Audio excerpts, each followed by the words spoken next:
Welcome back to the Hide. We are back out on the bench today. We've got another rimfire Savage Mark II FVSR. Very good to have another Savage back out. If you guys have watched my channel for any length of time, you know I have shot the Mark II series of rifles for many years. Last year I kind of went down the road of the CZ, so kind of took a back seat, but wanted to get another Mark II out for testing and just as a comparable option to some of the other rimfires that I have on the channel. And this one here, these can still be picked up for relatively reasonable money. They are threaded. This is the 16.5-inch barreled fluted version. Comes with one 5-round mag, Tupperware stock. Does have the AccuTrigger. AccuTrigger, I did adjust it down out of the box. It's right at about 3 pounds. It's not terrible. This model, the FVSR, does have the extended bolt handle. That's kind of neat. But we're going to be shooting the Vector Optics Tauren on here, so I don't know if I've got enough scope or not for 50 yards, but we're going to see what we can do here. And yes, I was just joking, but I've got 5 different loads, and if you guys, like I said, if you've watched some of my other Mark II footage, like I've had this particular model out on the channel before, and mostly just shot standard velocity and stuff like that out of it. I've never really put premium ammo through one of the FVSRs. Now, if you guys revert back to my FV series of videos, that thing shot absolutely amazing with Midas Plus. But with the FVSR, I never really put any premium ammo through it to see how well they shoot. Typically, the FVSR will not shoot as well as the standard FV in my testing. That's just me. But we're going to see if that still holds true if we put some premium ammo through it. That's what we're going to do today. So 5 shot groups. I will foul in between each one.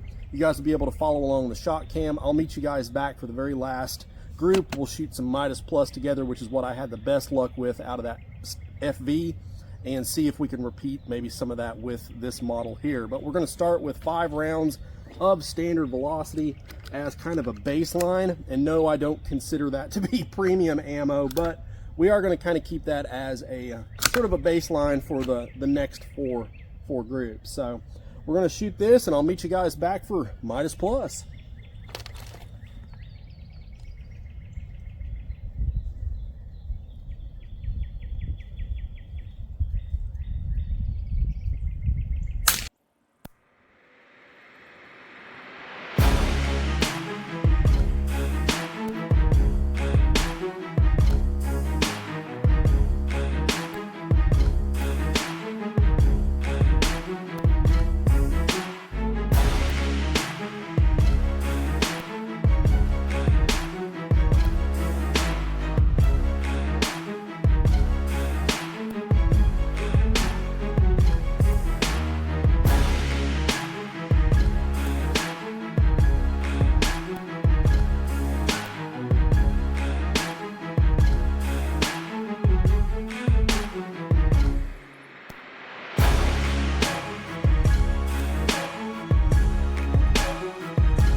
Okay, so our final 5 shots, we're going to be shooting that Midas Plus from Lapua.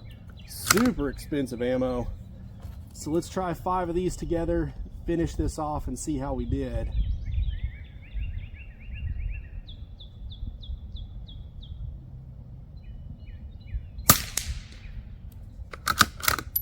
And I'm shooting suppressed.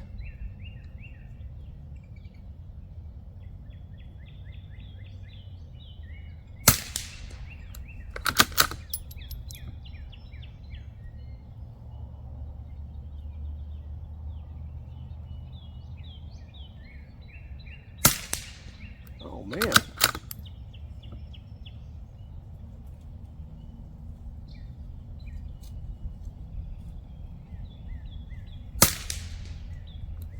Should be the last one here.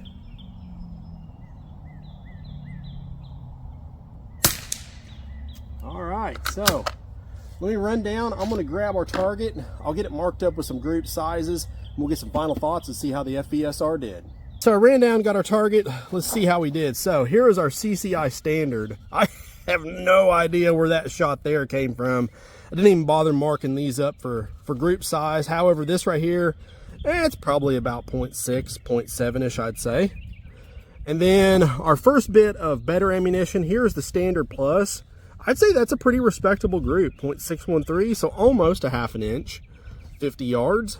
This was the long range match. Man, I'm guessing I pulled that I probably did. I don't know how to shoot very good. So, but could you imagine that right there is 4 shots? That right there, that my fingertip can cover up, is 4 shots, and then we had one right over here. But what you see is what you get here at the hide. So 0.627 overall group size. SK pistol match shot pretty good. We had 3 shots there and 2 over here, 0.618. So actually the standard plus shot the best at a 0.613, and then shockingly enough 0.713 inches the Midas plus. So to be honest with you, I'm kind of glad this rifle doesn't like that ammo in terms of this little informal shooting session.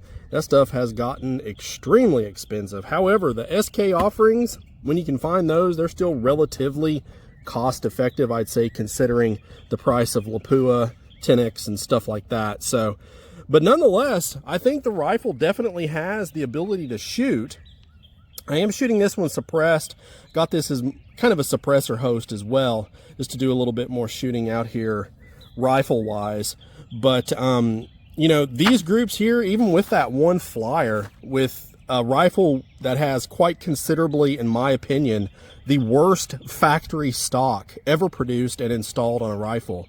I mean, it is so flimsy and it is so hard to get a good feel behind the rifle, especially in terms of getting your hand placement in line with the trigger. For me, it's very, very difficult, but we're definitely going to get this one back out. We'll probably end up putting this in probably a pro varmint stock, I would say, at some point, and see if that may help consistency a little bit. But overall, with that SK ammunition, it's shooting pretty darn consistent.